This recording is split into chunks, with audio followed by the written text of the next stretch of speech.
P.L. Travers is the best-selling author of Mary Poppins, so Walt Disney asked to meet with her to discuss the film rights. I won't have her turned into one of your silly cartoons. Says the woman who sent a flying nanny with a talking umbrella to save the children.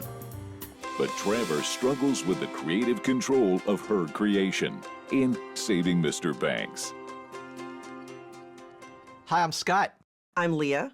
And I'm Sean. Next up is Saving Mr. Banks, about the making of the film Mary Poppins. We've all just seen it. Scott, what did you think of Saving Mr. Banks? I thought Saving Mr. Banks is a lovely, delightful, magical crowd pleaser. Really a movie for everyone, age 9 to 90, and everyone in between. I think that it's a beautiful film. It's well executed. And everything that is supposed to be in a film, you could tick it off the list and say, yes, yes, yes, they did everything right, except one thing. What's that? They didn't give me a reason to care. What? They didn't give me a reason to care. Why the backstory of this movie? Why not the backstory of Dr. Strangelove? Why not the backstory of Manos Hands of Fate? Why the backstory of Mary Poppins? They don't give you a reason to care about the making of this movie. The screenwriters, Kelly Marcel and Sue Smith, gave you a reason to care. Half the movie is about a backstory about P.L. Travers and why she was such a closed-off, stuffy, snobby, kind of unlikable person. Travers, though? Because she wrote Mary Poppins, Why that's do I why. care about, why do I Because care she about wrote her? Mary Poppins. But, okay, so, you know, Tolstoy wrote great books, and Steinbeck wrote great books. Why aren't I following these she was authors? so protective of Mary Poppins, and then you have somebody like, oh, I don't know, Walt Disney, who wants to make the movie. Walt Disney who made a has lot to of movies. coerce her. Right, he made a lot of movies, and there was something special about Mary Poppins that made him want to make this film. I'll tell you what I cared about, and I think that the screenplay really creates great relationships between the characters. And what I cared about is the fact that you had an author who's an artist of her own making, meeting Walt Disney, who's an artist of his own making, and finding this strange kindred relationship between the two of them where they both find common ground. Walt Disney says, I understand where P.L. Travers is coming from. I understand why she wants to hold on to this character because I was there too at one point, and I thought the relationship between the two of them was dynamite, and that's really what propelled me through the movie. What he said. Well, here you are, at last.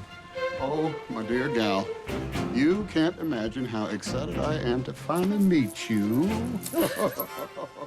Well, it's an honor, Mr. Disney. Oh, Walt, man, you gotta call me Walt. Mr. Disney was my old man, isn't that right, Don? Absolutely, Walt.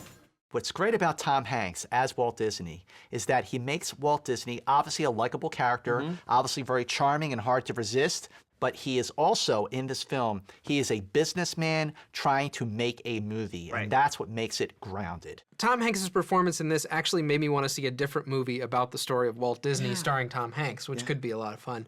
Ooh, Emma good idea. Thompson plays P.L. Travers, who she's going to get a lot of accolades for this because the character is very the cranky British upstanding citizen that she is. She's such a curmudgeon, She's so cold, and he warms her heart. She just melts, and you melt too. She is so annoyingly prickly at the beginning of this film that by the time she arcs, you really feel for this woman who is haunted by her past. Exactly. Yet fiercely wants to hold on to it. And she conveys that. The creator of our beloved Mary. Poppins. Who else? Mary Poppins. Never, ever just Mary. It's a pleasure to meet you. Fear we shan't be acquainted for very long. Why is that? Because these books simply do not lend themselves to chirping and prancing. No, certainly not a musical. Now, where is Mr. Disney?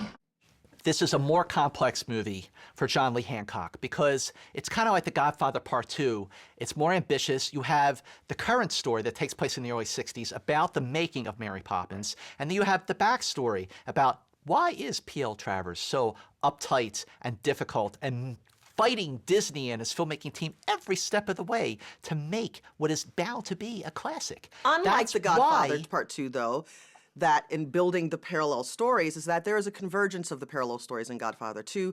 John Lee Hancock, and as far as I'm concerned, does an amazing job at managing the different tones associated with all of the flashback elements, which is all of her backstory, mixed with the magical world of being in a room singing supercalifragilisticexpialidocious. The drawback of the film for me actually was the flashbacks. I didn't like those as much as the core element of the story. I understand why they're there. They give some insight into who P.L. Travers was and what were the ideas that inspired the Mary Poppins character, but they were also pretty heavy on the melodrama, and I didn't know that we necessarily needed it to be that heavy. But the core of the story with Walt Disney was what really charmed me and brought me into this movie.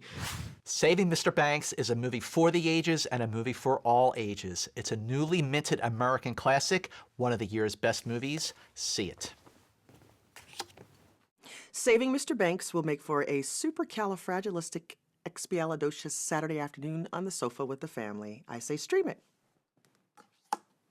You'll have a jolly holiday with Saving Mr. Banks. See it.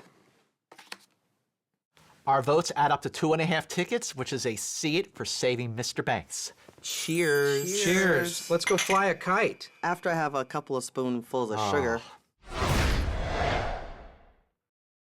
We should check in 10 years to see if it's the classic you think it's gonna be.